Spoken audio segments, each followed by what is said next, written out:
So, at a time when elected officials in cities like Seattle should be absolutely laser focused on public safety, again, the number one priority, nothing else matters if you're dead, what are they doing? Well, today, earlier this morning, Seattle Mayor Bruce Harrell had a press conference, not about public safety, about abortion. He signed a number of pieces of legislation to support reproductive rights.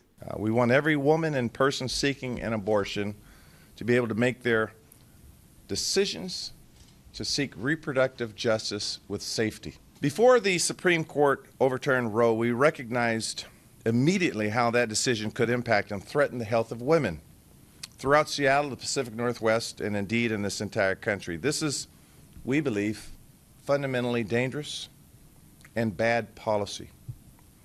Our response collectively, and I emphasize collectively, it wasn't just the city council, it wasn't just the mayor. Our collective community response was based on action and working together to put and memorialize in the form of legislation bills to ensure reproductive freedom here in Seattle. It was based on equity and an understanding that often the women most likely to be impacted are women of color. Now, in fairness to the mayor, maybe realizing how tone-deaf it would sound to talk about safety as it pertains to abortion, he did mention the string of shootings in Seattle that happened over the weekend, but then shoehorned the conversation back into abortion. I would like to acknowledge other events that occurred over the weekend that involved safety. We had a rash of shootings over the weekend, as many of you know, including one where a 14-year-old girl was injured and another where a man was killed near Cal Anderson Park. We had someone killed by a light rail train on Sunday at Mount Baker Station.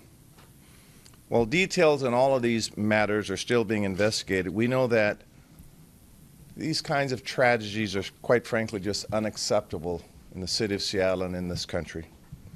In all these instances, I first want to express my heartfelt sympathy to the families, friends, and communities that are impacted.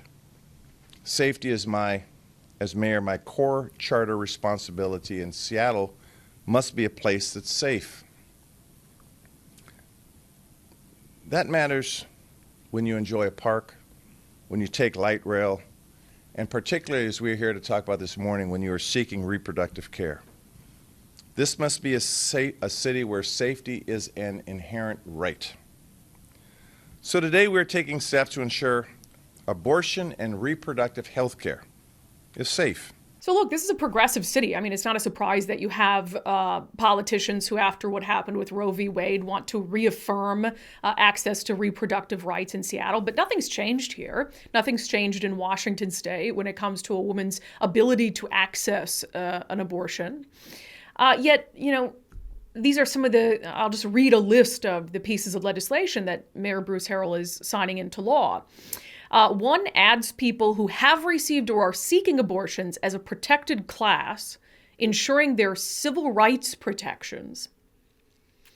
Another it makes it a misdemeanor for people who encroach on individuals seeking abortions or gender-affirming care. Another establishes Seattle as a sanctuary city for those seeking abortion care and prevents pursuit of out-of-state warrants related to abortions by the Seattle police. Seattle police weren't going to do that anyway. And finally, they appropriate $250,000 of city funds to expand access to reproductive health care by making an investment in the Northwest Abortion Access Fund. Here is a clip of Seattle City Councilwoman Lisa Herbold. I'm going to play a pretty good chunk of this. Seattle City Councilwoman Lisa Herbold talking about people who are coming here to seek abortions as medical refugees. Here in Seattle, I know we're used to thinking about earthquakes, and many of us have emergency plans to help us survive an earthquake's aftermath. The Dobbs decision was a kind of earthquake, but not just any earthquake. For pregnant people and the people who love them, it's the big one, the catastrophic earthquake that we've always known is coming.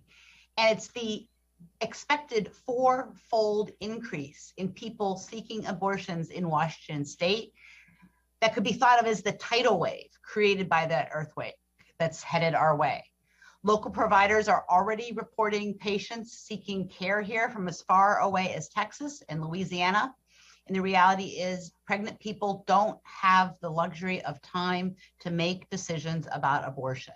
We're at the beginning of this crisis. We know the tidal wave is headed here.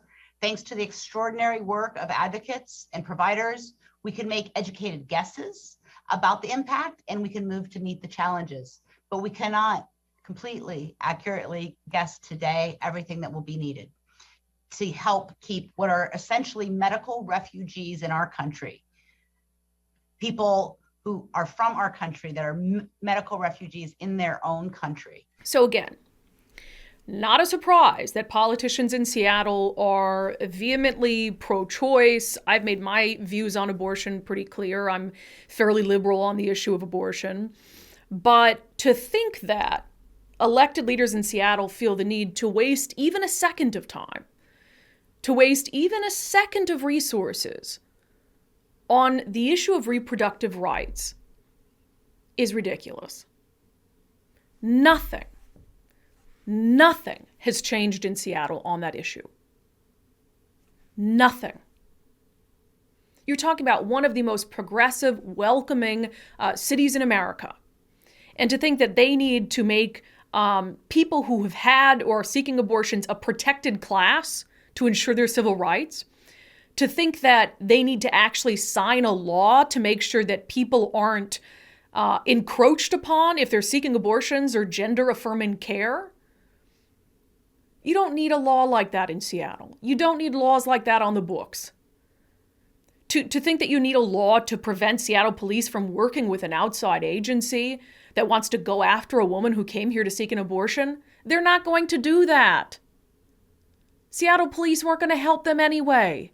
And $250,000 to expand access to reproductive health care. This is the kind of stuff, we talk about performative politics. This is performative politics. Bruce Harrell, I think you've been doing a good job so far as Seattle mayor. This kind of stuff is ridiculous. You do not need to pander and to spend time and money on things like this. You need to be laser focused on the crime crisis, on the homeless crisis, on the drug crisis. That is the number one issue that is impacting your city right now. You don't need to waste a second of time, a minute of time, one meeting, one press conference, doing anything having to do with abortion access. This city's access to abortion has not changed, and it's not going to change. And spending any time on it is purely performative. And whatever Lisa Herbold is trying to say, I mean, gosh, I just can't even make sense of this. For pregnant people and the people who love them, it's the big one, the catastrophic earthquake that we've always known is coming. And the really sad part is that the media will probably cover this with more vigor than they'll cover the issues that actually matter.